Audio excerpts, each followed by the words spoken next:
Welcome to Fear Coded, a podcast where we talk about media from the horror genre and take a queer reading of a single book, video game, film, podcast, or TV show to explore just how queer horror can be.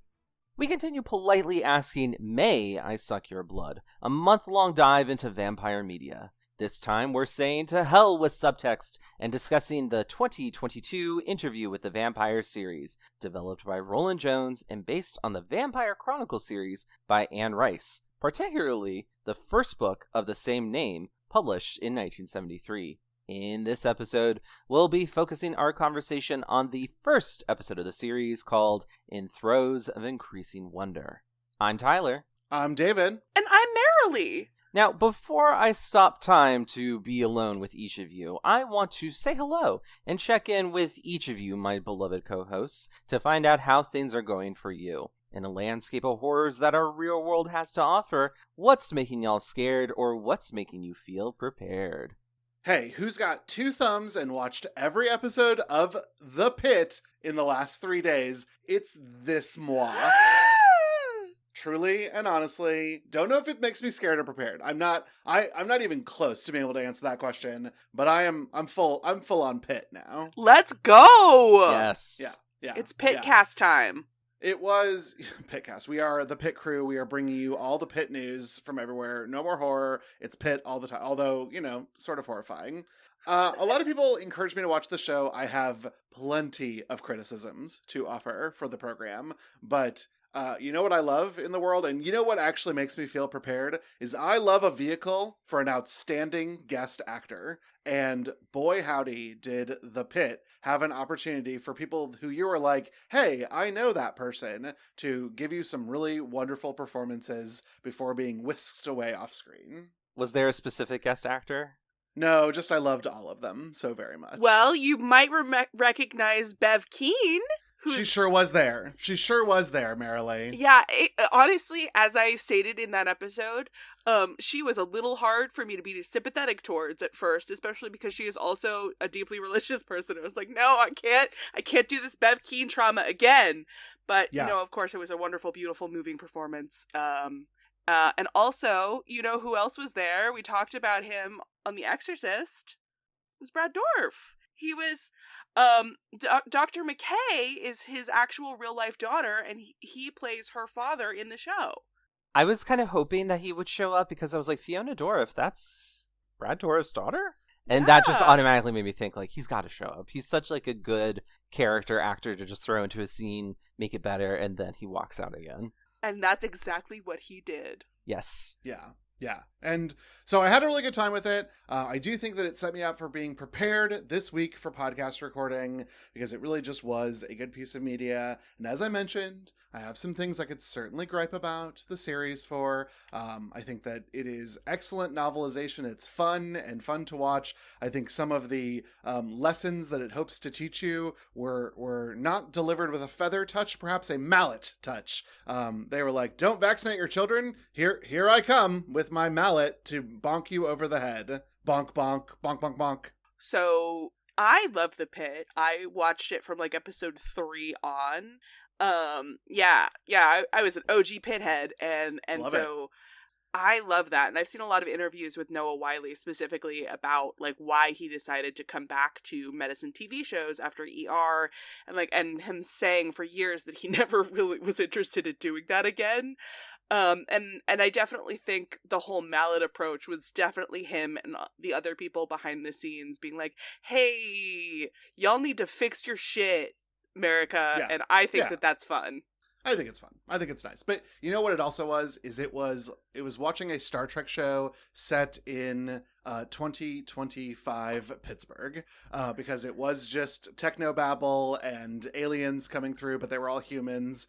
That was the vibe. The vibe was Star Trek, and I also appreciated that. I liked the fast dialogue. I liked the resolutions. It seems interminable for both of you to wait for another episode to come out. That seems torturous. I had no such problem. I only stopped when my body physically gave out and I could not endure trauma any longer.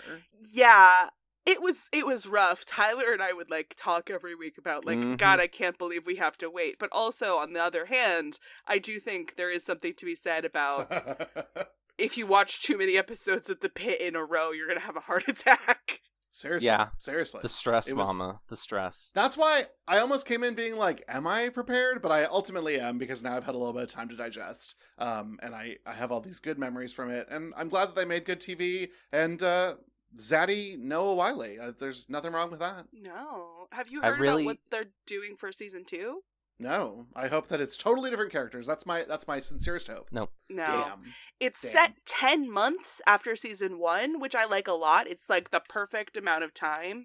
And it's set during 4th of July weekend. Ba-ba-ba-bow. Yep, and if it were me, I would just be like, completely separate universe. This is just about an emergency room. That's kind of what totally I had initially hoped, but I also still love the characters so much that I like to follow them around, and it feels like they have actual like character potential, so I would like to see that develop. So I'm okay with sticking with the same emergency room crew. That's fine. My dream is that it's a 24-hour shift, so we see both day shift and night shift. Oh, that would be great. And then we'd have 24-episode TV seasons again. Yeah, wouldn't that be incredible? Yeah. Oh, man, 4th of July, though, there's going to be some severed body parts from drunk people blowing up shit. Yeah. What about the two of you? Are you feeling scared or prepared? Marilee, let's go to you. I'm feeling incredibly prepared, especially for this particular recording, because I saw Sinners on IMAX a little while ago, and I truly have not been able to get it out of my mind. I saw it as one of the last possible days you could see it in its original run. And it's not coming back to Austin in IMAX because all of the new IMAX showings later this month are all going to be on like the film projectors only, and in Austin we only have a digital IMAX. So that was truly my only opportunity to see it on IMAX, and I simply cannot stop thinking about it. Wow. So I know the two of you. Have you seen Sinners as well, Tyler? You're both I'm Sinners seeing coded. it tomorrow. Okay. Marilee, you had already seen it before going to see it in IMAX. You've only seen it in IMAX. Would you say that that's the way to go? Because we do have an IMAX here, and I believe that's what Sinners is going to play at when we get it. I would recommend going to see it on IMAX, yes, because not only is it how Ryan Coogler intended it to be seen, there is something that they do very specifically on the widescreen that you will not be able to get on the standard screens, where they change the proportion of the film. So instead of playing in like the normal, it like expands the screen until it's taking up the whole thing during certain pivotal moments of the action. And it truly is an incredible viewing experience. Well, I'm seeing it in a regular movie theater tomorrow. Am I fucked? No. It's an incredible movie, and you're going to have a great time either way. Honestly, I think seeing it in IMAX the second time is probably the best way to go, because the first time you can sit and experience the wonder that is Sinners, but then the second time you can see it and like, because at several points I would notice, oh shit, like the dimension of the thing has changed, and I would know why, but I think that if you see it a second time, you'd be better able to appreciate those kind of changes.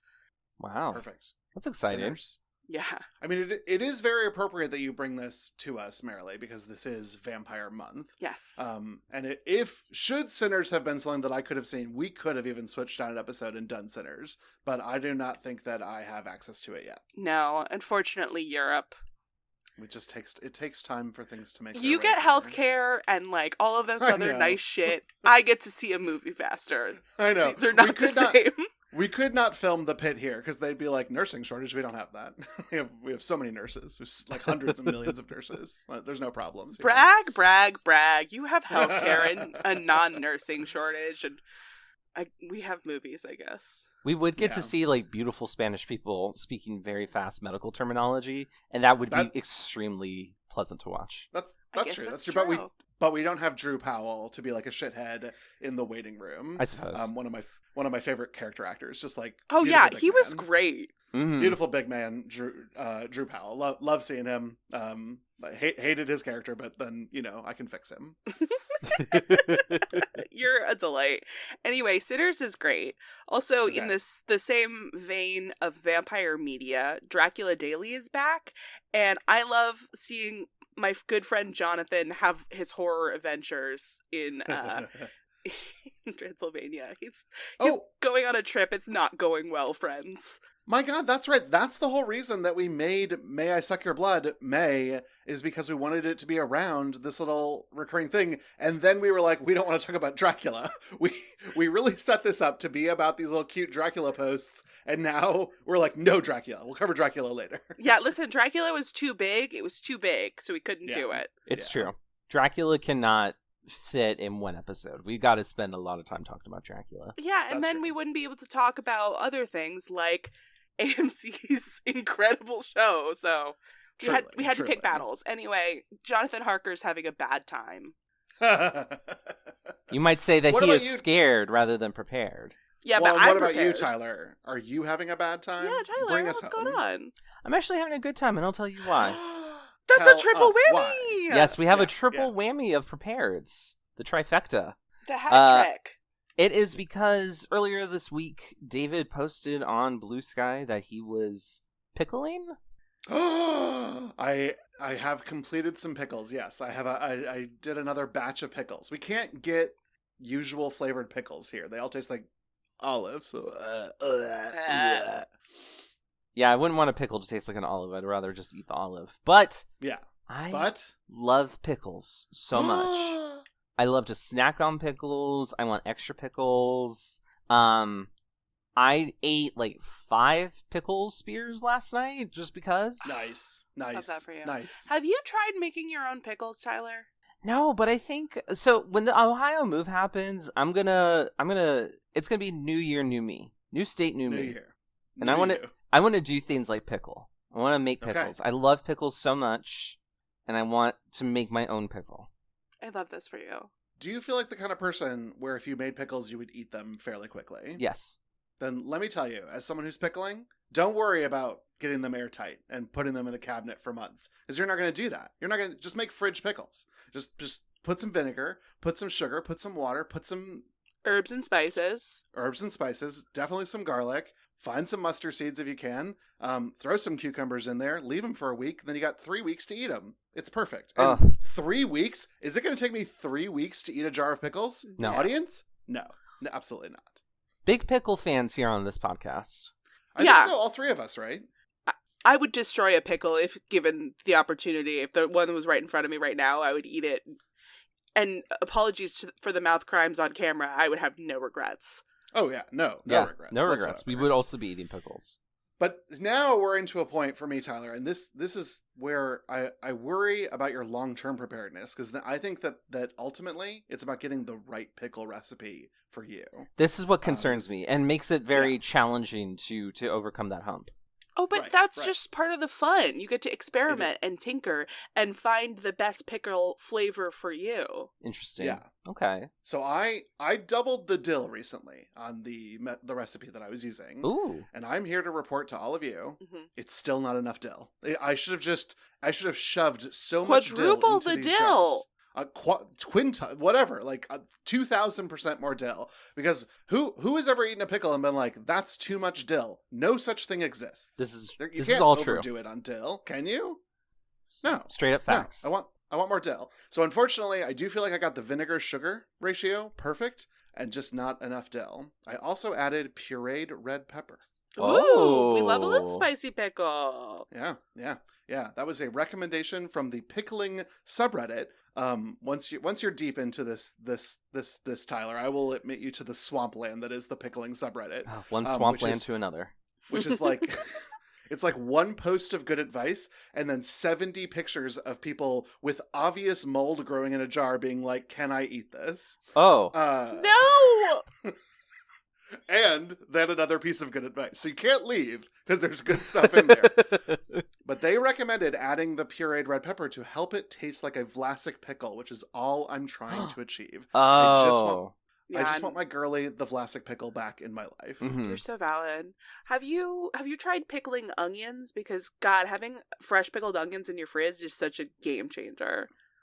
I would never do that, Marilee, because onions are abhorrent. But what? Otherwise, I don't know that we could be friends anymore. I despise onions. In everything? In all ways? Wait, sorry. The flavor of an onion is perfect.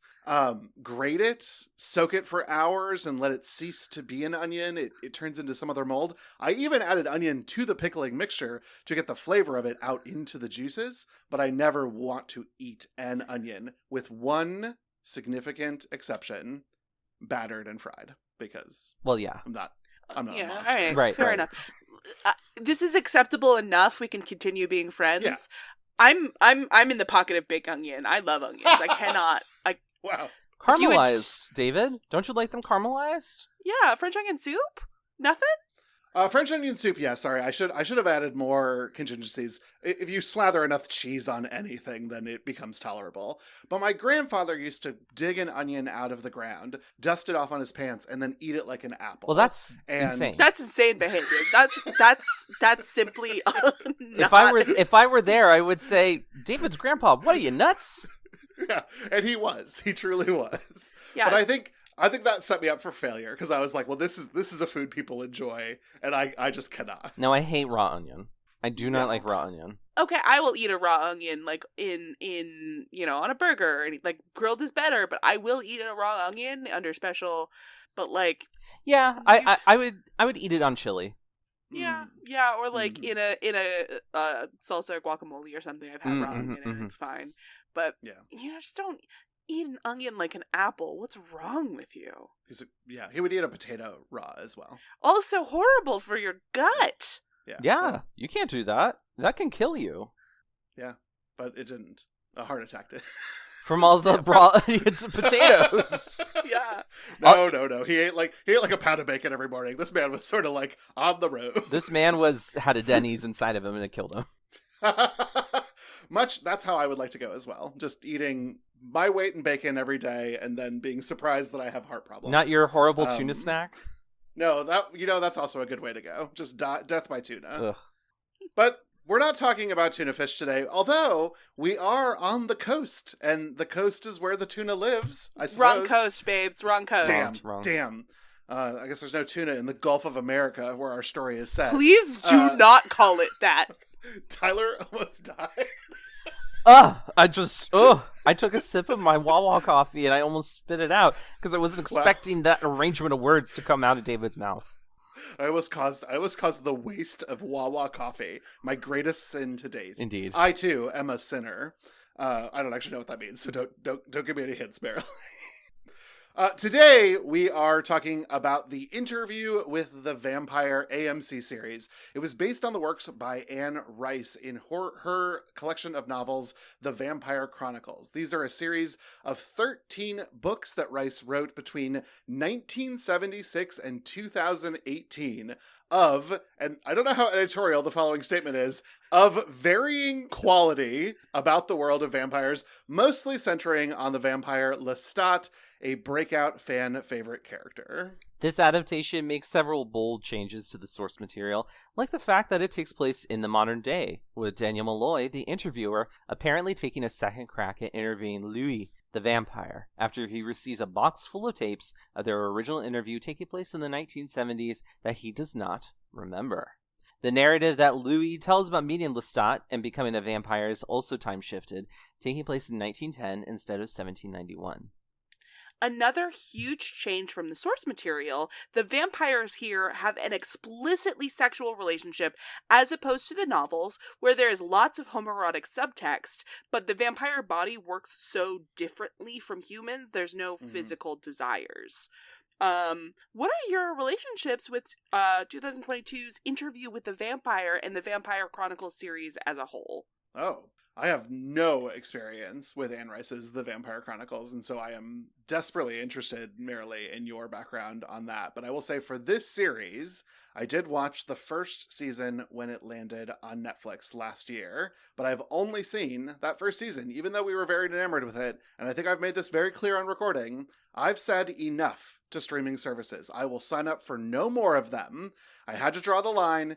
Enough is enough. It's too many. I will not sign up for AMC Plus. I will not do it on a bus. I will not do it while I cuss. And so when eventually it is available for me to stream somewhere else, I will do so.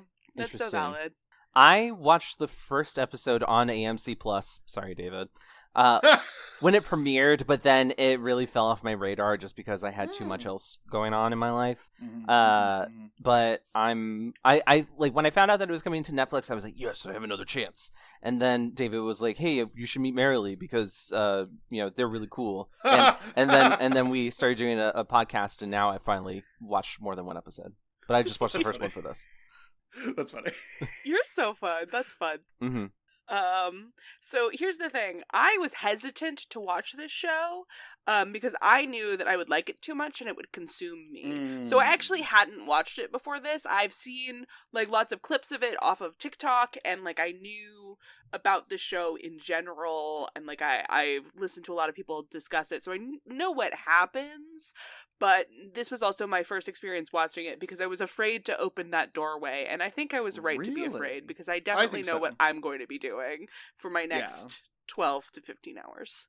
I do think, and it's only 7. Well, I guess you have access to probably season 2. Yeah, apparently they're all on The season 2 is available on Hoopla, which is the is very, like, I have it through access to my library, and it's great, and I love Hoopla. Please bring me my Poirot books back. Thank you.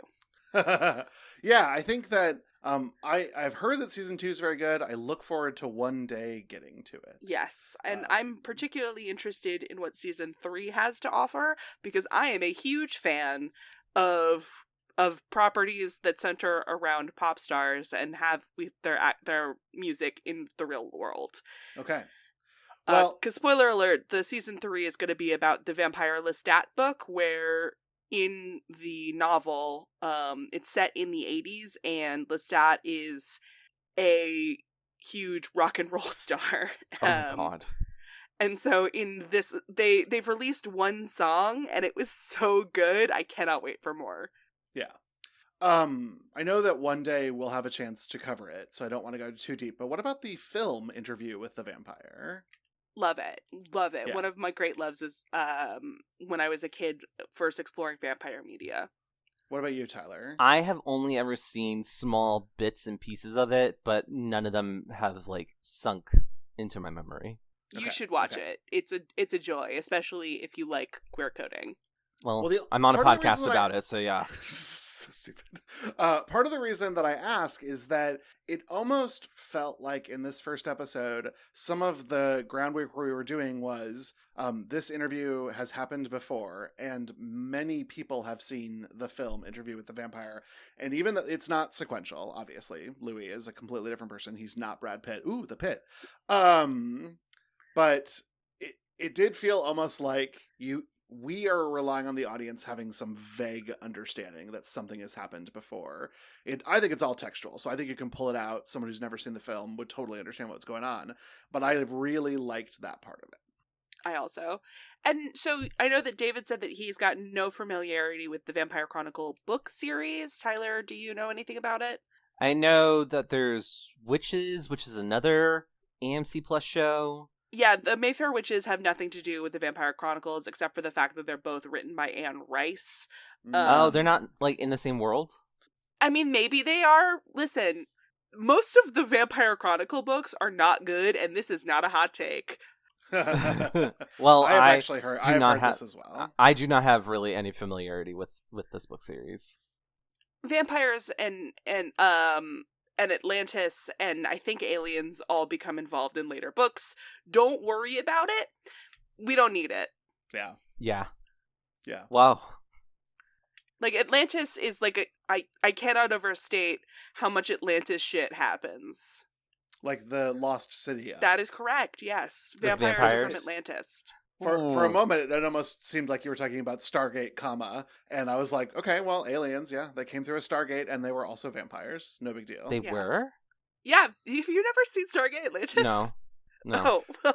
I've never seen Stargate, period. Even the film? Even the film. Wow. Well, we can cover it for the podcast. It's kind of horror. Is it, though? Is it? This is your Stargate. Sci-fi horror. We can make a case. Okay. We're really only saying, as we said in our FAQ, we're really only saying no to anything made by an AI. So yeah. I will say it's really, really gay. Stargate, super gay. Oh, yeah. Well then, yeah, we have to watch it.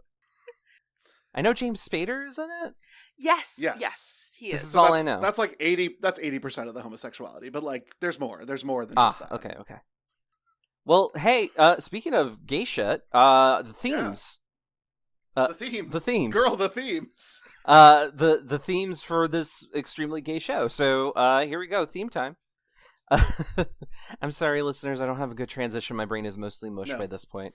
All right, so first up, we have black vampires. So from the movies Blackula to Ganja and Hess to Vamp to even the Blade franchise, cinema has had a long love affair with black vampires.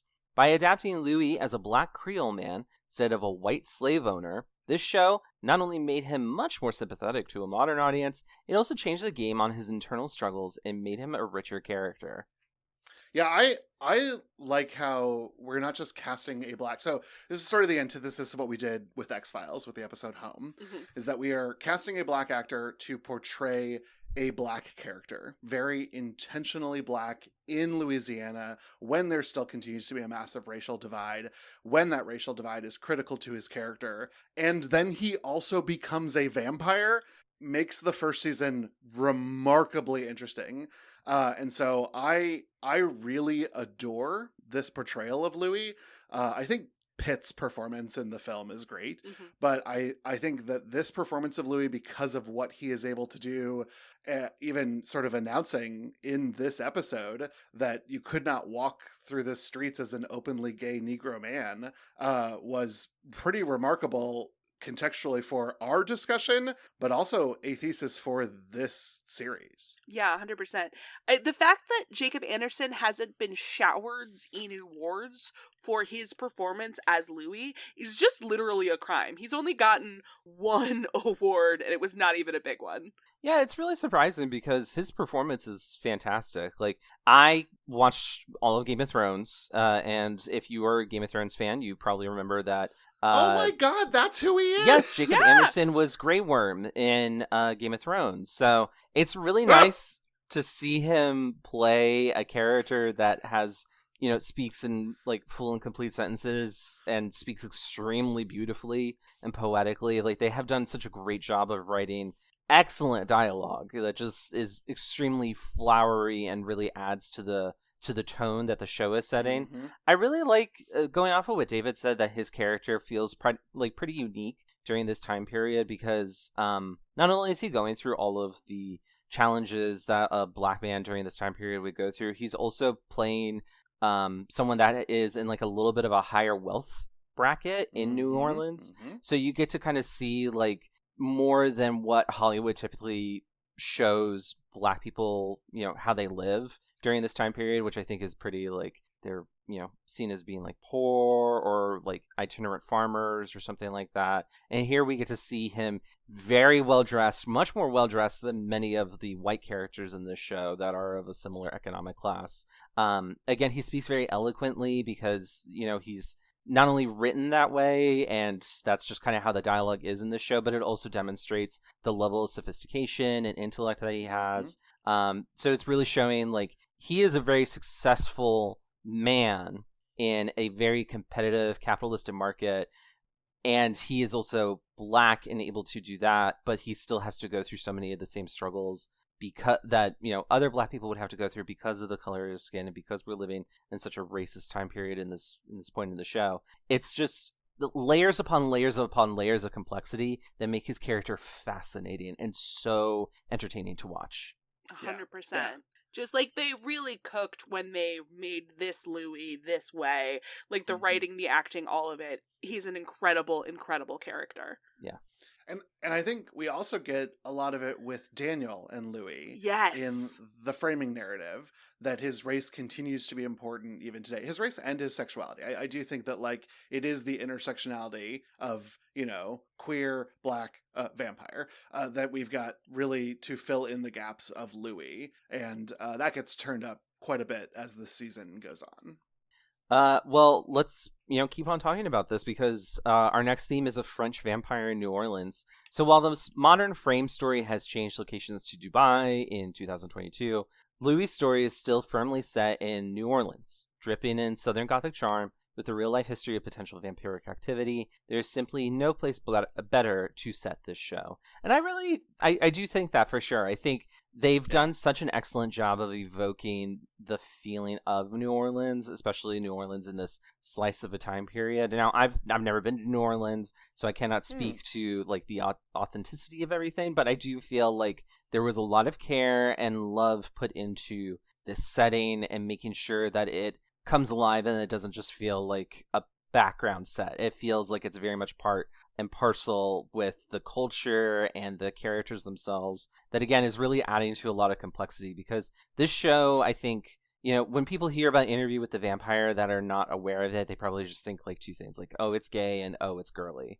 And really, like, obviously this show is very much in the first column, but it is, I would say, like, to just say it's like girly or something like that, I think is really doing it a disservice, because it's not afraid to be feminine when it wants to. The characters dress in very, like, I would say probably feminine coded ways as opposed to the more masculine coded men in this show. But it's also willing to show like a gender disparity and gender spread, so that there's not necessarily like the men are only men and the women are only women, but you can see the men kind of blend a little bit of that, especially with characters like Louis and Lestat. They are not afraid to have a foot in both the feminine and masculine. And I think having it be in New Orleans during this time period, and so much of it happens at night, it creates so much more liberality.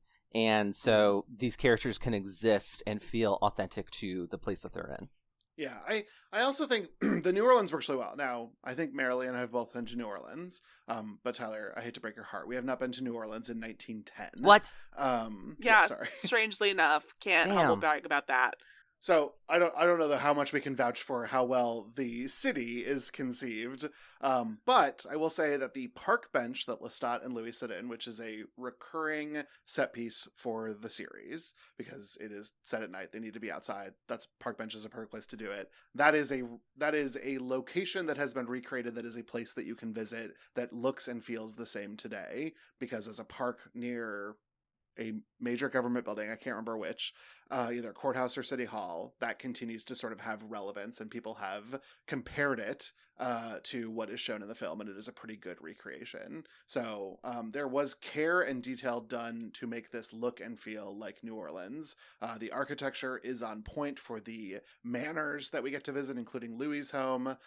Lestat's obviously in like almost a liminal space because he's like in a row house, but then you go inside and it's like splendid. So that one's a little bit more difficult to reconcile because it's very European, because Lestat is very European. He's the French vampire. He is. I named this theme specifically trying to evoke American Werewolf in London. I don't know how well that came across, but I just thought it was a little funny joke for me. It was great. I will say that the French Quarter and like historic New Orleans does very much evoke the same kind of feel that downtown New Orleans does in this show as well. Yeah, I mean, we've talked so much about Louis because he's such an intriguing character that we haven't really touched too much on Lestat, so I guess this is a good place to do that. Yeah, I think his Europeanness is very much part of his identity. I think, again, the setting and character... He's French white. The characters and setting really are in sync with each other. Like, you kind of notice this with like color choices that are made with costumes and the overall like lighting and paint in the room.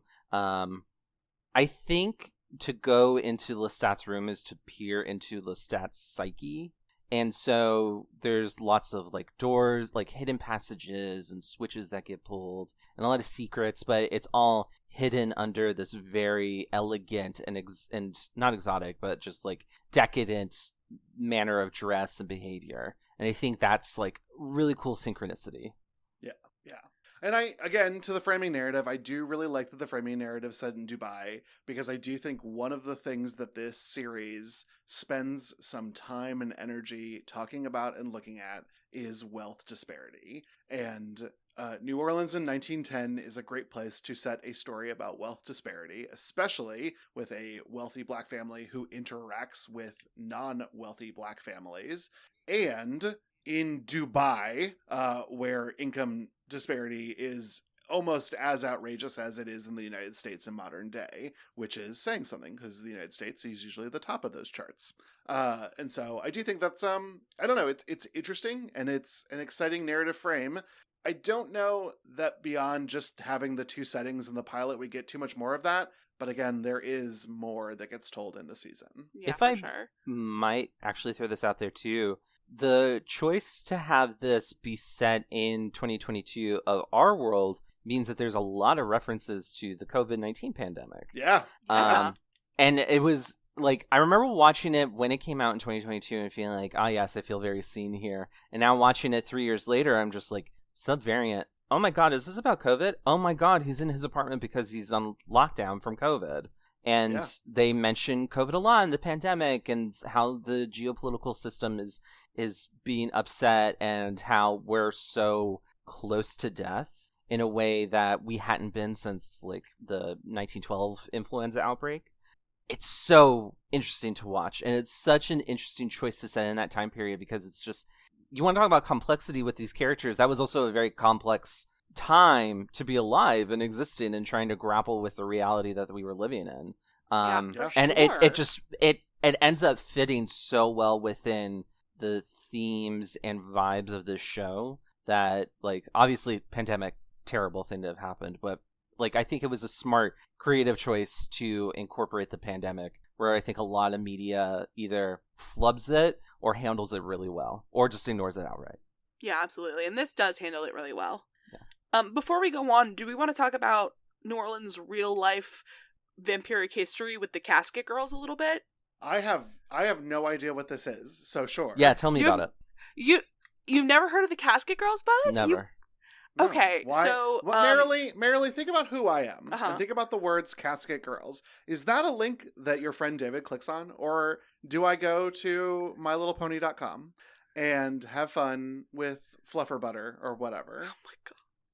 You can't say that you'd rather do My Little Pony stuff and then not actually name a real life My Little Pony. Yeah. How You fucking even dare said you? you even said I have nothing Fluffer there. Butter, and it's like, that sounds like something, David. Yeah. Oh, whoops. Well, sorry to My Little Pony fans, but a lot of you are queer, so. Yeah. Insane behavior, David. Not even you, Tyler? Nope. You like horror stuff? Tell me about the Casket Girls, girl. Okay, so the Casket Girls were a group of women who were brought to New Orleans. They were very poor. This was in one of the very early attempts to set by the French government to get more French people to live and have this be a real settlement. The government sent over, in France, they appealed to the French government to ask, hey, can you send some women here, please? So we could be a real town and not just a bunch of men in the frontier.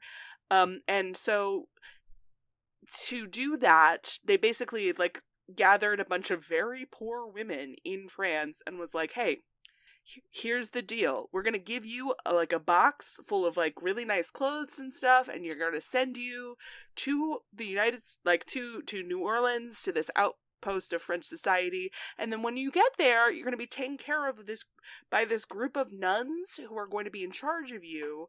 And then they're going to help you get set up with husbands and stuff. And so they put all of their these fancy clothes and all of this new stuff in a casket, which wasn't necessarily having to do with a coffin or anything. A casket was just a box that held possessions that had a particular shape. And they sent them off, and it was a really rough journey. Women were not allowed on the top part of the boat because, of course, sailors are superstitious and don't like having women on board anyway. So by the time they got to New Orleans, they were all really sick and seasick. And so when they got off the boat, all of these men were like, yeah, let's go look at the ladies. And a bunch of very thin, sick-looking women holding these caskets got off, and they're like, oh, they're all vampires. Gross. Oh, okay. And they were sent to the nunnery. And this is 100% a real true fact that is absolutely insane. And I'd like to credit a lot of this narrative to my historical tour guide when we went to New Orleans. Lulu, if you're listening, you're not, but that's okay. Lulu, I still love and respect you. And if you go to New Orleans and are on the historic ghost tour, if you get Lulu, you're going to have a great time. She talked about how when a pope visited New Orleans, he took a extra stop in the diocese and to visit that nunnery that the nuns were all in. And there is a lock that is in the attic of this building that you cannot open except by papal dispensation. So she went out of her way to be like, this ghost story isn't real. This zombie story isn't real. Vampires might be real. So okay. Wow. That I thought was very fun. Well, wow. I would ask the Pope, except remember that we killed him when we covered The Exorcist. That's true. It's true. We killed 3 priests that day. Oh my god, Tyler. Wow. Ouch. Oh my gosh. I gotta go. To the conclave? Yes, I'm invited. Do you know who needs to go to confession, Tyler? Sinners. Which is the next theme in our theme discussion. So, from the time the area around New Orleans was colonized by the French and Jean-Baptiste Raymond de Bienville, the founder of the city and first governor of Louisiana, the Catholic faith has been an important part of the story of the Crescent City. The faith is also important to the Dupont du Lac family, particularly Louis' brother Paul. A lot of Catholicism in this one. I liked how much faith there was in this. I actually had a little bit of fun with it mostly because Lestat shows up and like fucks everything up. Yeah. And I was like, my hero, burn a church down. Wait, not a black church. I don't love that. Oh, it was run by white priests. Check yourself. That's true. Yeah. Close enough. Welcome back, Excommunicate, bro. Yeah, let's go. Truly, Killing 2 more priests. Truly. Let's fucking go. We will not stop until we've just destroyed the clergy. Not to preempt our Is It Horror, but the death of the priest was one of the most shocking moments to me in this episode. Yeah. Because Lestat just like taps him on the back of the head and his hand goes right through his head. Yeah. It's truly and honestly a visceral display of power. I really wasn't expecting that. Yeah, though, it was really cool to see like that the Catholicism had all really amped up the Gothic, I feel. And we're all about the Gothic for Southern Gothic. Absolutely. God, yeah, and then poor Paul. Poor Paul. Oh, poor Paul. Poor Paul. It really is ultimately his beliefs and who he is that causes him to be susceptible to Lestat's influence, which then leads to his story being told in this episode. It was harrowing for sure, but we'll talk about that in more detail later. But yeah, I love that we have vampires and Catholicism mixing together. I think that just adds to the overall vibes that this first episode is really demonstrating here. And because it's a pilot, the pilot has to do a lot of work of trying to lay the groundwork for that. And I think it's chef's kiss, like really fantastic. Yeah. Right up there with the Lost pilot, I think. Because that is probably one of the best pilots ever made. And this one is pretty up there. I think it's in the same, like maybe top 5. Okay. I would have to consider that because I hold in my number 1 position the Glee pilot. Terrible series. Pilot does everything it needs to do. That is true. That's a fair point. If we look at it from like a checklist perspective, I do think the Glee pilot like gets an A++. It's good, but I personally think the X-Files pilot is fucking elite. Oh, it's good. It's good. Mm-hmm. It's good. It's good. It's good. You know what else is a great pilot? Supernatural has a great pilot. Supernatural's okay. It is an okay pilot. Dean hasn't figured out his voice yet, apparently. He doesn't until after he has his second puberty. It's fine. Yeah, it happens to all of us. Mm-hmm. And I am talking about Dean, not Sam being named Dean on a different series. Okay, so wait. We're in the weeds now. Let's get back to Interview with the Vampire. I must ask both of you, is this series horror? Yes. Yeah. Great podcasting. Good job, guys. Let's go home. Yeah. Yes. No other comment. Yeah. I think it's scary. Like some elements of it are scary.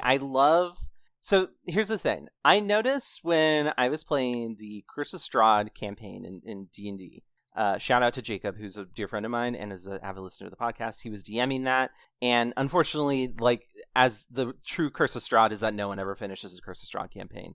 Oh my god. I've tried running it twice. We still have not finished it. My gosh, the curse is real. The curse is real. So I think one of the great things that Curse of Strahd does, there's some issues with it, but I think one of the great things they nail is that Strahd is kind of like an omnipresent evil monster who just comes up with new powers all the time. And I love a vampire that feels so incredibly powerful, you wonder how you're going to defeat it. The original Bram Stoker's Dracula does the best job out of any vampire media ever to get this feeling across. But I think in this, they also do such a wonderful job of making that, like, omnipresent power seem extremely seductive. Like, there's a lot of charisma that vampires typically have, and Lestat has that in spades. Does he have uniqueness, nerve, and talent as well? He certainly does. I would certainly say that. After my own heart, I was preparing the exact same joke. Can I tell you? The exact same bit was coming out. Listeners, don't make podcasts with gay people, or else you'll just get RuPaul references all the time.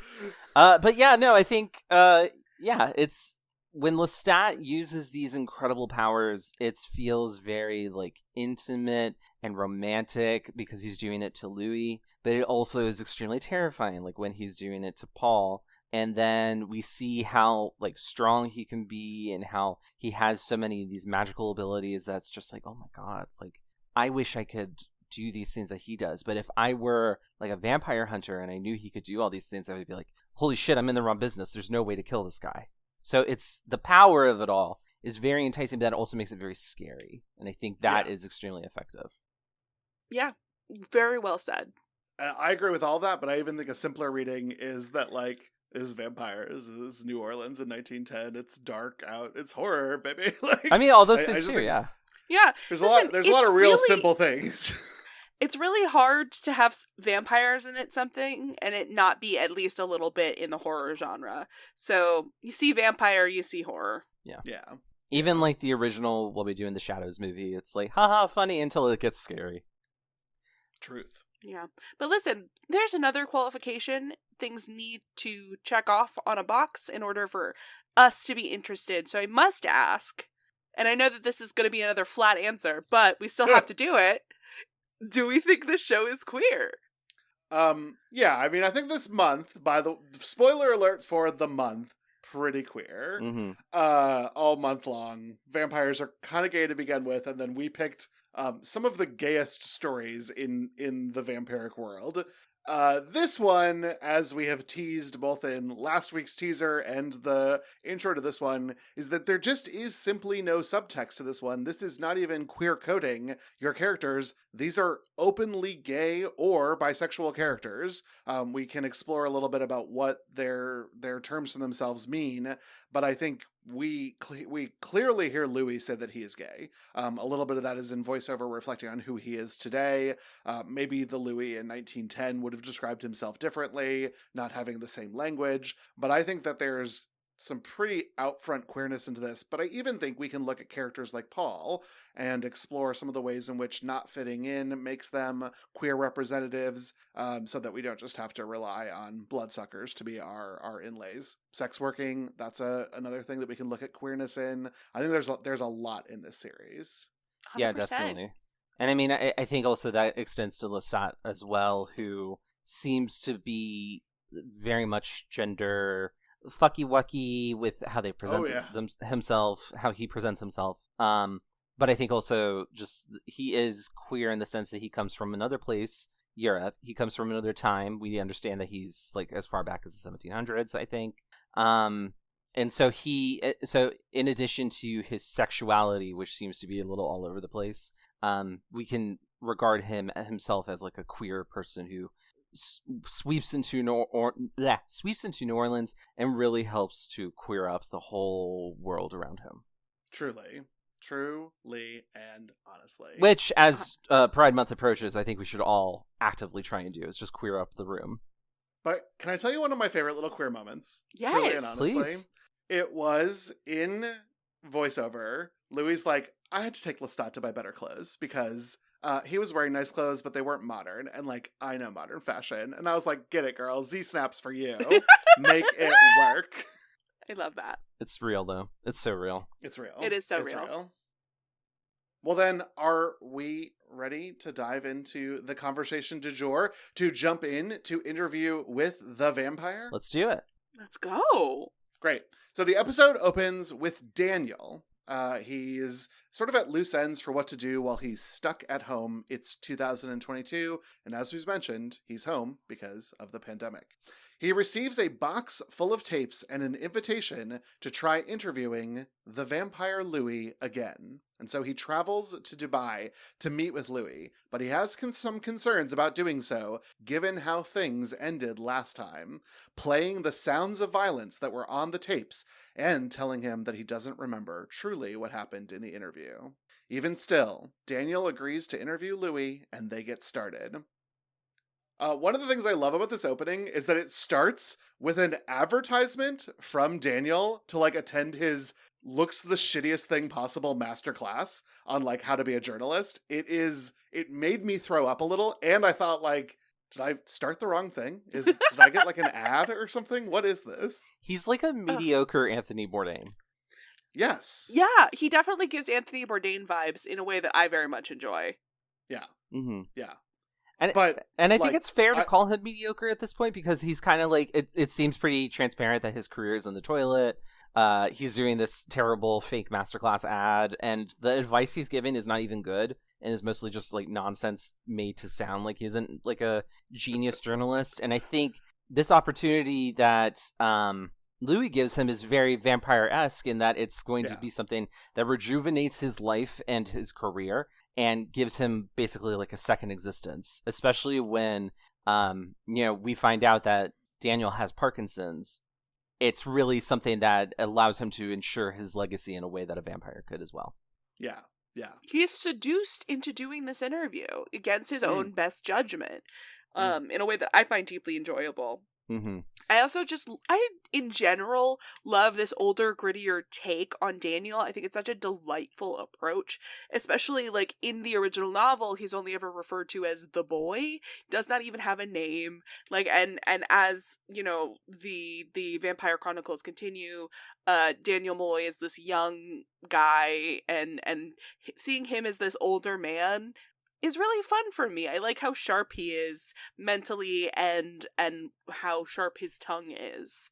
Yeah. And I love how efficiently we're getting some lore dump on Daniel and Louis' relationship, that they obviously did know each other, that Daniel met Louis in a gay bar trying to score drugs, that Louis instantly asks him, like, what's the best high you've ever had, in order to, like, seduce him further, and we learn that Daniel is a recovering drug addict.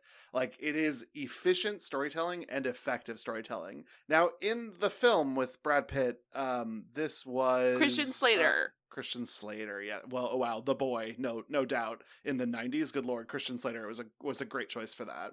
Yeah, for sure. There's a line that he says very specifically at the start of the interview that, like, Louis laughs at, and I also laugh. I just thought it was so fun. So, Mr. Dulac, how long have you been dead?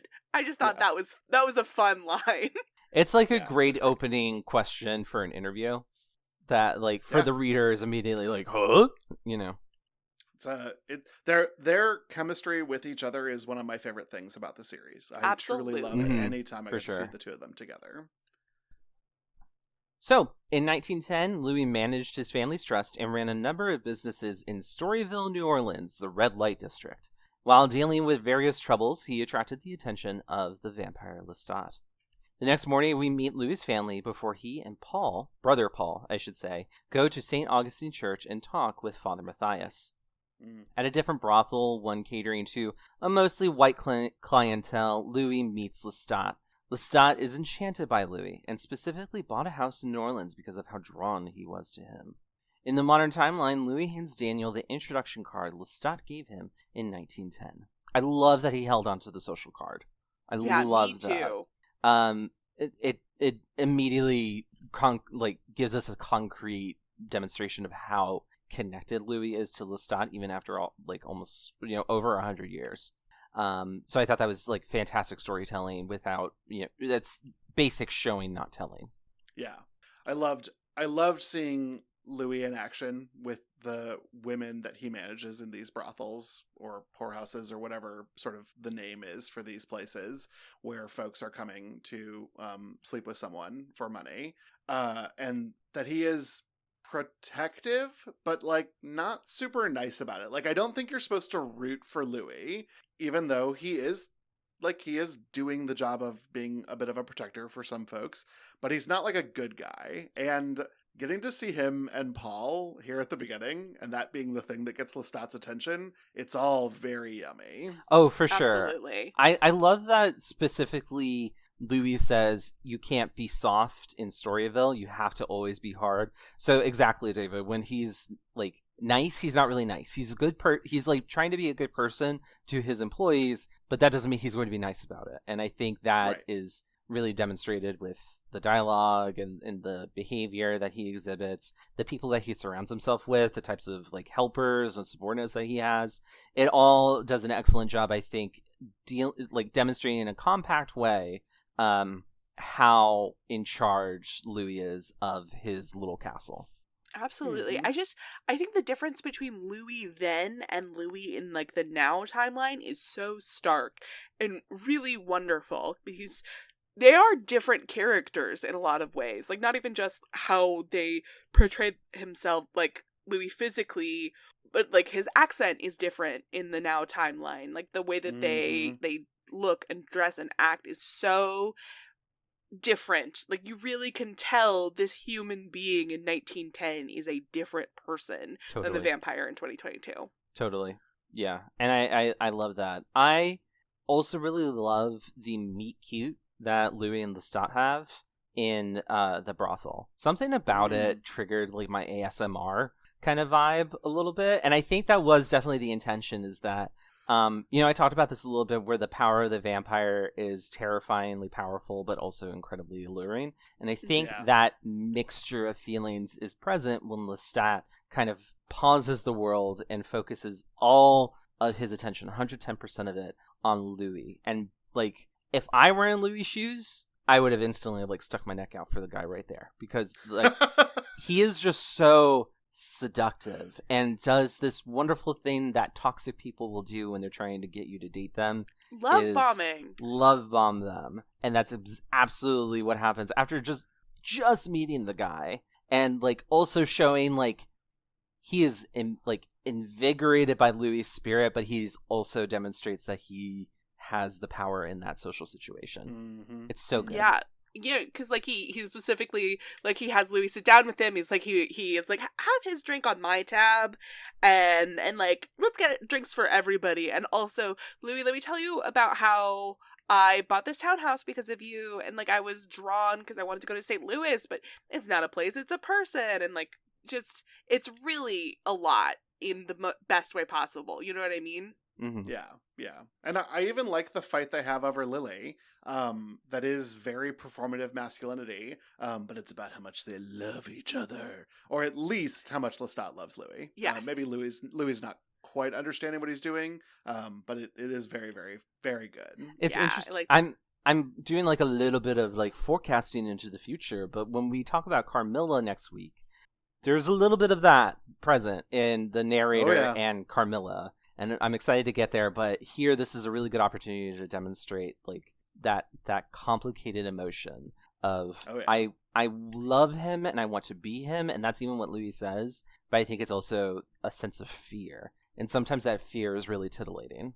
Yeah, it's because the queer person doesn't have the words for understanding their own sexuality, and not knowing what that feeling is about is scary. Totally. But at the same time, it's like, I don't know, as a queer person, I remember when I was first realizing my queer like leanings and feelings and stuff, and I remember doing things that were objectively queer and having this thrill inside of me that's like, I'm doing something that is a little bit socially unacceptable, but also it feels so fucking good and so real and so true that I love it and I do it anyway. And I think we also get a lot of that kind of emotion in Louis in this scene and then in the remainder of the pilot.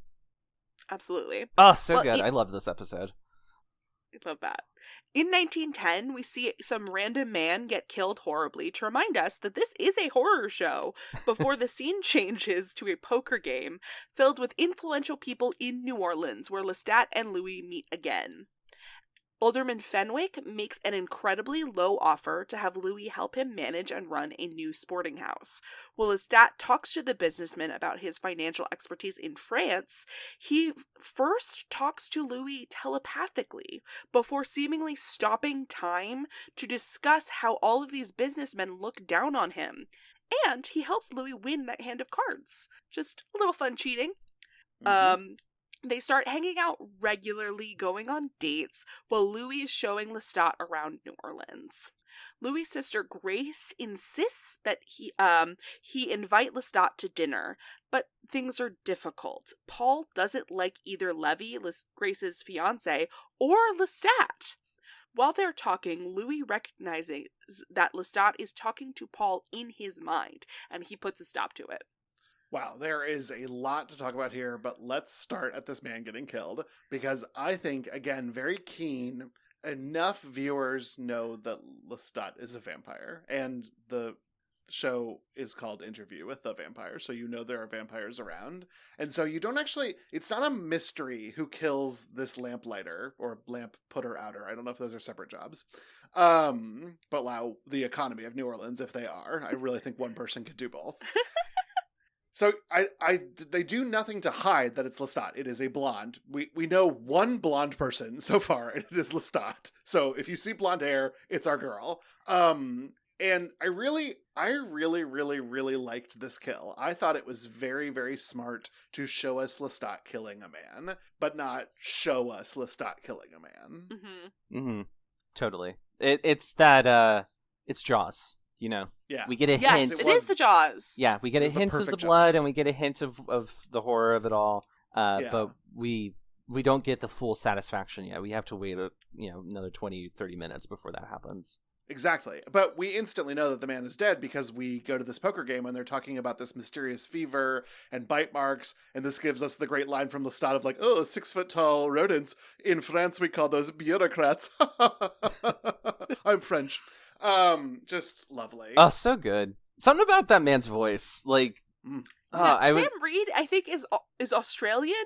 And so the French accent that he puts on is incredible. Are you Tyler, serious? I watched an interview with him and I had to stop. I had to go get an adult because I was so uncomfortable about what was happening. He is not just Australian. He is like Australian. It was wild. And he does such a beautiful French accent. Oh my God. Gorgeous French accent. Gorgeous French accent. So good. His French is also quite good. I really like anytime this actor is speaking in French. Me too. The threat that he levies against Paul, just... so good. Anyway, but let's talk about that scene at the poker game, because that was such like a huge fucking scene. So, Alderman Fenwick makes that horribly low offer, and I love Lestat basically trying to be an ally, essentially like the 1910 equivalent of like a white ally to a black person. Yeah, only to that's true. Him, Louis, the object of his obsession. Yeah. No, because Lestat is not like Black Lives Matter. No, not at all. Lestat Not is at all. Like Louis matters, and not even his life matters because I want to make him my vampire thrall. Yeah. Yeah.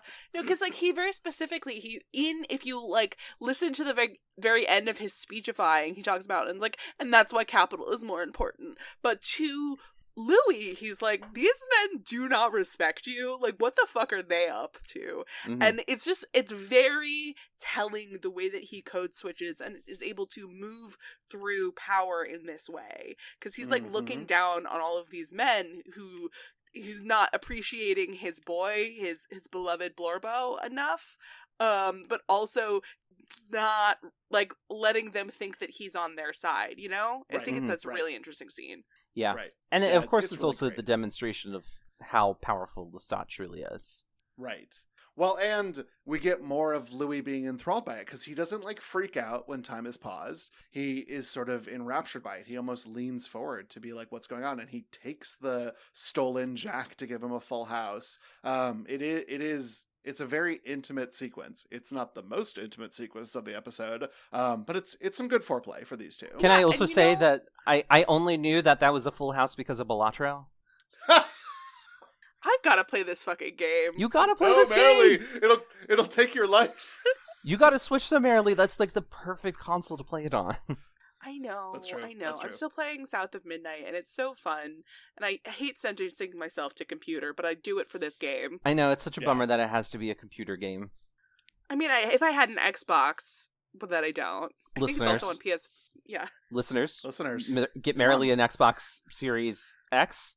S? Don't. No, it's fine. Don't worry about it. The one that looks like a fridge. Get her that one.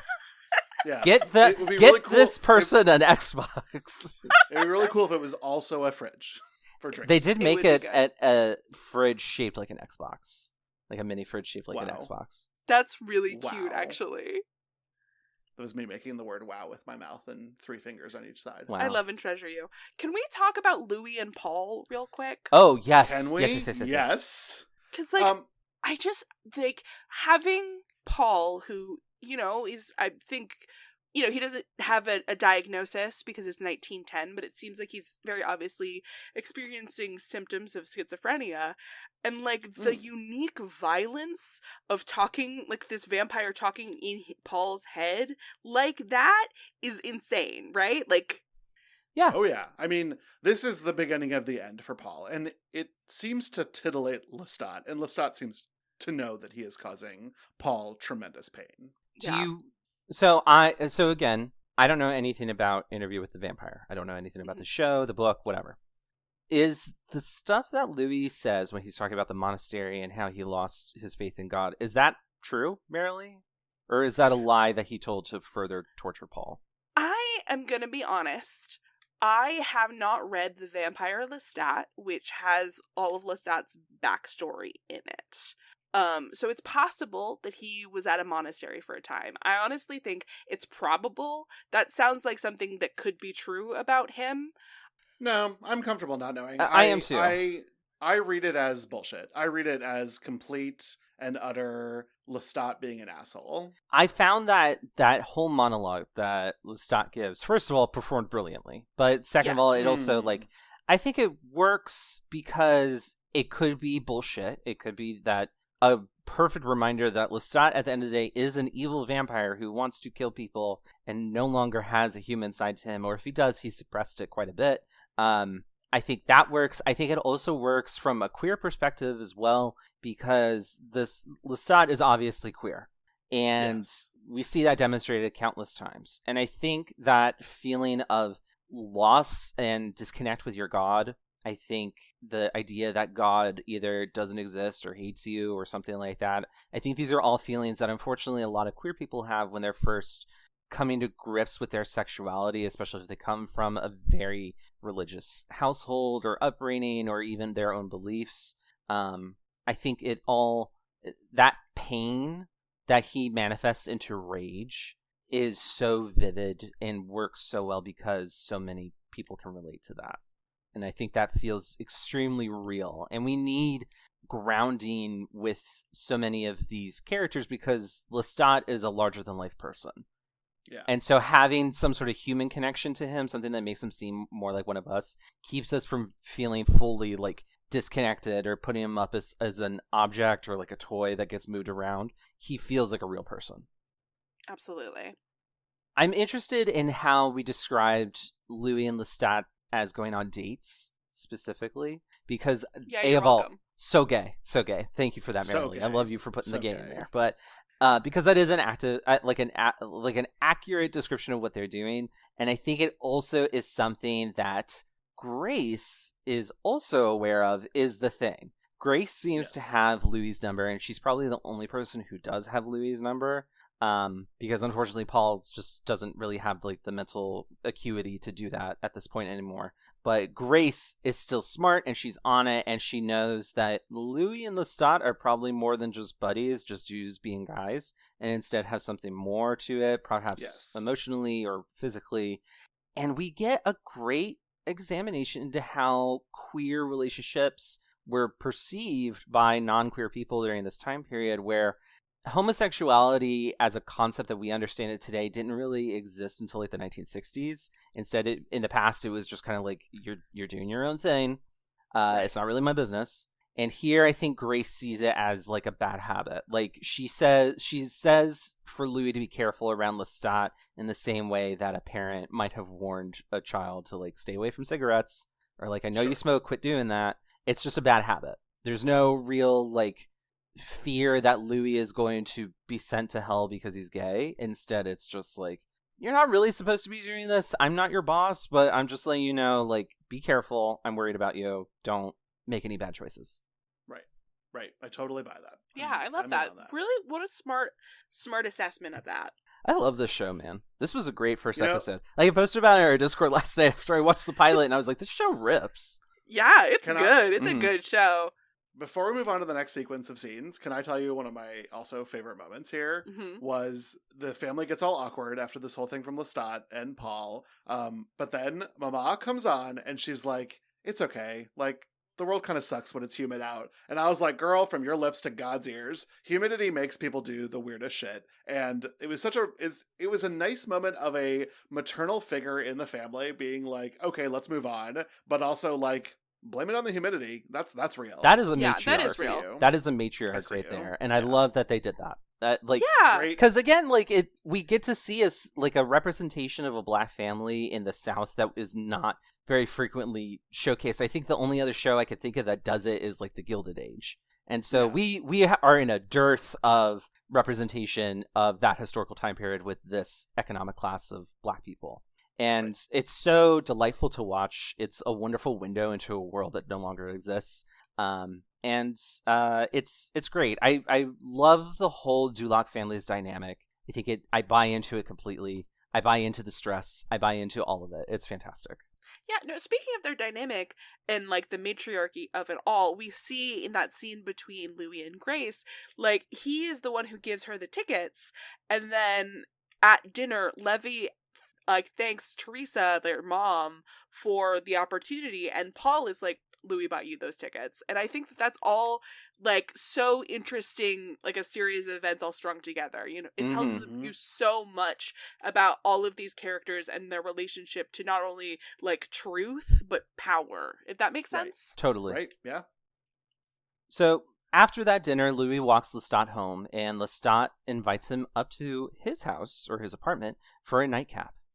Inside is Lily, the sex worker that Louis frequents, and they have a threesome. Then Lestat and Louis kiss passionately before Lestat drinks his blood in what he calls a little drink, which takes a lot of willpower for a vampire. They float into the air. It's really hot. Y'all gotta watch the show. It's the float that's the sex. I learned that from Buffy the Vampire Slayer. True. It's true, yeah. If you vampires, float something together. Yeah, if you float with a vampire, you're doing it. Yeah, or just two witches. If two witches float, that's also true. Any kind of levitation is queer. It's sex. Yeah. I think you're right. We could probably make a good thesis about that. We're freed from the shackles of heterosexuality, so we can float in the air. You literally just float. So in the wake of the floating and everything that went along with it, Louis decides to avoid Lestat from then on, because as we have mentioned before, being a gay Black man in 1910 New Orleans, Louis says that is just not done. And so he says, I gotta clear out. At Grace's wedding, Louis and Paul tap dance like they used to as boys. It's a beautiful celebration. The next morning, Paul and Louis climb to the roof to talk and watch the sunrise. Unfortunately and tragically, Paul then walks off of the roof, killing himself. Yeah, there's a lot here. I guess I'll start with the scene back at Lestat's apartment. I do love the beginning of this where Louis sort of pushes away Lestat only out of interest in being with Lily, and then maybe 15 seconds later Lily is forgotten on the couch and it is just our boys, and that is really incredible, and that's what leads to the bite. Their sexual dynamic has a display of authoritarianism from Lestat to Louis. There is obviously a power dynamic, but you would be excused not to see it because it does look like these men are sharing that power individually. We have literature that proves that Lestat is stronger than Louis. So there's definitely a withdrawal of his power in order to allow this to seem like it's on equal footing. And that's part of the excitement that goes into their chemistry together. Mm-hmm. Absolutely. I think it's also worth noting, too, that Lestat seems to put Lily under some sort of spell to make her fall asleep. And so... Yeah, she climaxes and then she's out. She's not part of the scene. She does not see the bite and levitation. And I think that's part of, like, it's demonstrating the toxicity of the relationship between Louis and Lestat. That Lestat is the one in power here, and he wants Louis, but in a way that he, like, covets him. And I'm going to use that word a lot when we talk about Carmilla next week. And Louis kind of falls into it because he is enraptured by Lestat romantically and sexually, but also there is the vampiric draw. Right. He's seduced. Like the story seduces. He's trying to get the story to seduce Daniel. Yeah. That's great. Yeah, that's a perfect he learned from call-out. Lestat, yeah. Okay, the wedding's really nice. There's not really enough for us to talk about, especially for pod, but it is a very nicely set, shot, and acted wedding. I do greatly appreciate it. I love the dance. I love the way in which the story tells you that these two are inseparable and what could ever come between them that would cause one of them to die by suicide. And then that is exactly what happens with Paul. And it is sudden and tragic and gives us real stakes for where Louis' mindset is at. Absolutely. And just like the absolute heartbreaking tragedy of it all, where his last words are, "I ate too much checker cake." And then that's it. It breaks your heart. Mm-hmm. Yeah. And you know, the last sunrise is a trope that you see a lot in vampire media. And this one is particularly beautifully depicted. Like if you're watching like the purples and like all of the color that's in the sky right before this happens, it's a lot. The horror I would make an excellent vampire because I don't care about sunrises. So come at me, Lestat. Turn me into one of your boys. I could never see a sunset again and be fine, or a sunrise again. I'd be fine. You've seen a lot of sunsets. A lot of them. Would I? Oh, well then great. That's probably the better one anyway. Sure. I just want you to know, David, it was a gorgeous sunrise. Yeah. Well, sorry about it. Can't see it. Maybe wouldn't that be tragic if the vampirism like gave me full color sightedness and then I couldn't see sunrises? But that's the tragedy of being a vampire. Yeah, that is the tragedy of being a vampire. The irony of it all. Teresa, Louis' mom, blames Louis for Paul's death and tells him that specifically, though Father Matthias insists that Paul slipped and that it was an accident, not death by suicide. Lestat confronts Louis at Paul's funeral, sending him into a tailspin. He couldn't cut the body loose for the rest of the funeral procession, so he got drunk and tried to visit Lily, only to discover that she too was dead, all while hearing Lestat in his mind calling, "Come to me."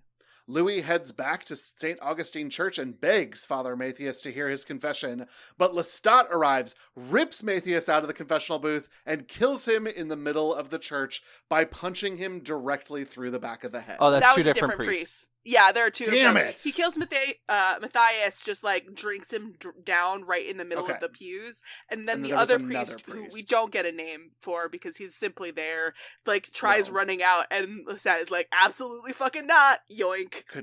I have priest face blindness, so these could have been Father Burke for all I know. Back from Romania, gets punched in the head. That's how he died on the way back to his home planet. As it should be. As it should be. Anyway, Louis then tries to fight Lestat, stabbing him repeatedly, but it does nothing. Lestat then offers Louis his dark gift, completely disarming and convincing him to be his companion. Louis kisses Lestat and agrees. We're back in the present day, and Louis describes the sensations of becoming a vampire. And right before the episode ends, a single tear rolls down his cheek. Damn, I love television. That tear being made of blood. Chef's kiss, so good. Yeah, and it's funny because I had almost been inured by vampire tears being blood from True Blood because it was a little bit of an overused tactic in that television series.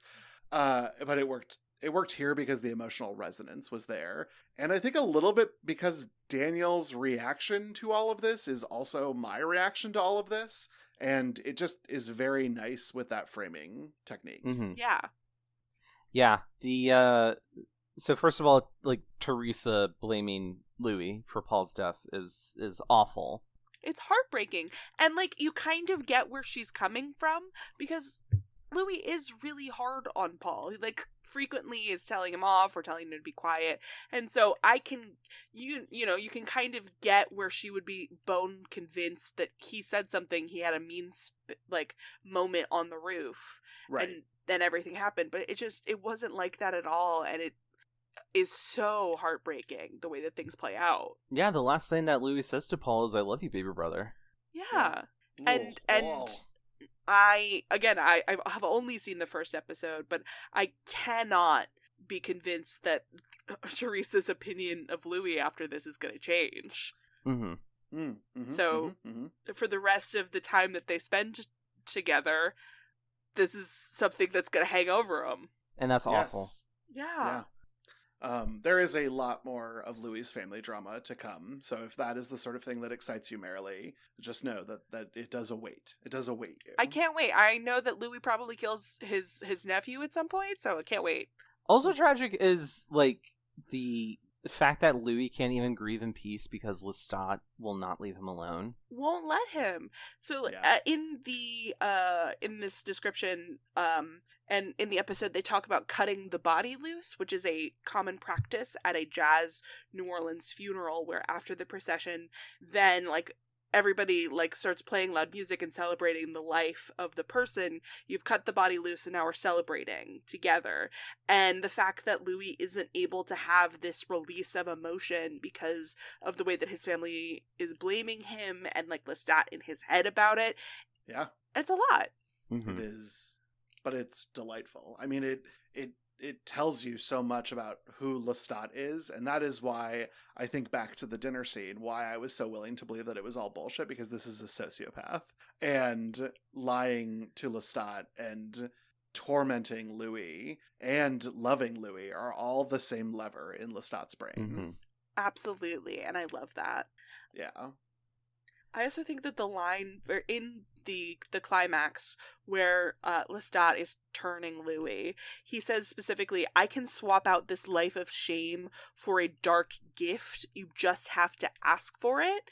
That is raw as hell writing, and I love that. Yeah, it's actually so fascinating because if you think about that line in relation to Louis in the confessional, first of all, we've talked about how good a confessional scene is. We talked about that with Faith. Exactly. And here it's very much the same thing where the actor that's playing Louis... Jacob Anderson. Oh boy, I was way off. Jacob Anderson is such a wonderful actor in this scene, and he really gives so much that you can feel the emotion pouring out of him, especially when he admits that he laid with another man. He never gets forgiveness for that because Father Matthias is pulled away and cannot offer forgiveness and penitence. And so Louis, in a sense, is not forgiven for all of these trespasses, but Lestat is able to give him that way out by accepting this dark gift. And part of that is throwing away your old life, which means getting rid of that shame, which I think is the undercurrent that flows through everything that he was confessing for, was feelings of shame. And it's so great. And you could definitely argue that Lestat giving him this dark gift is a way of saying, like, you need to come out as a gay person and acknowledge that the life that you were living was one that had shame, but you should not feel shame because this is who you are. And who you are is incredible. Who you are is the best person in the universe. The love bombing effect of it all. But still, like, this intention to make him let go of shame is so good. But I love that as a queer reading, because I do think that, like, it isn't just accept and be with me and let me give you some vampirism. Let me give you the juice that turns you into a vampire, or whatever it was from last week. Drink the vampire juice that turns you into a vampire. Yeah. But it is, I want to free you from shame. And that is such an appealing concept for a queer person, especially a queer person in 1910 who doesn't have the words and language and community that we have today. Let me free you from your shame. What a remarkable offer on any table for any person, but exceptionally for a queer person. Totally. Absolutely. Man, this show was really good, gang. It's a good The show. show It's a fucking good show. rips. So, honestly, Good show. with that, any other final thoughts for this episode? How did we feel about Interview in terms of horror or queerness after our whole conversation? I mean, I said it at the beginning, I think this was a very queer episode of television. I don't think that it is any less queer of an episode of television for our discussion, and I kind of already felt like we were on the ceiling when we started talking, so I don't know that it could go any higher for me. So unlike other things that we've talked about, I did not regale this even higher in queer analysis, but I do think that it is a specifically gay story. These are specifically queer characters. I love to see that, and I love that interpretation of this story. Absolutely. I do too. mean, you know, I'm pretty on the record how I think that everything can be queer, and we talked about this a little bit like earlier when you were talking, David, about like the X-Files colorblind thing. But having a story written specifically to be about a Black queer man's experience and have that be textual means that there is so much more layers of rich deepness in the story and the acting and all of it. It just makes everything so much better that you don't have to reach for it, that it's all there on the page, in the text. All of the layers are right there for you to find and enjoy specifically and intentionally. I just love it so much. Yeah, truly. Totally. Well, thank you all so much for listening to this episode. Please remember to rate, review, and subscribe wherever you get your podcasts. If you'd like to interview us, we sadly are not vampires, but you can find us on Instagram and Blue Sky at FearCodedPod, so maybe we can work something out. I think we're all on the record of being anti-sun, so we're like at least 1% vampire. Totally. Well, We would be a very easy sell. Like, so, Yeah, you know, if there are any truly. vampires in the listenership who'd like to make us into vampires, please feel free to email us at fearcodedpod@gmail.com. We can Yeah. we can really work something. I literally get the seasonal affective disorder that makes you feel bad during summer. So, Me like, fucking too. both of you moved to Seattle. I'm moving to Ohio. It's very gray All right, there. it's better. It's better. Well, this podcast is a proud part of the Glitterjaw Queer Podcast Collective. If you'd like to listen to more queer media podcasts, you can check out the full roster of Glitterjaw shows at glitterjaw.com. And join us next time when we conclude May We Suck Your Blood by reading the original Western European vampire story written by an Irish author. That's right, we're talking about the one and only Carmilla. But for now, we will simply say goodbye. Bye. Bye. Au revoir.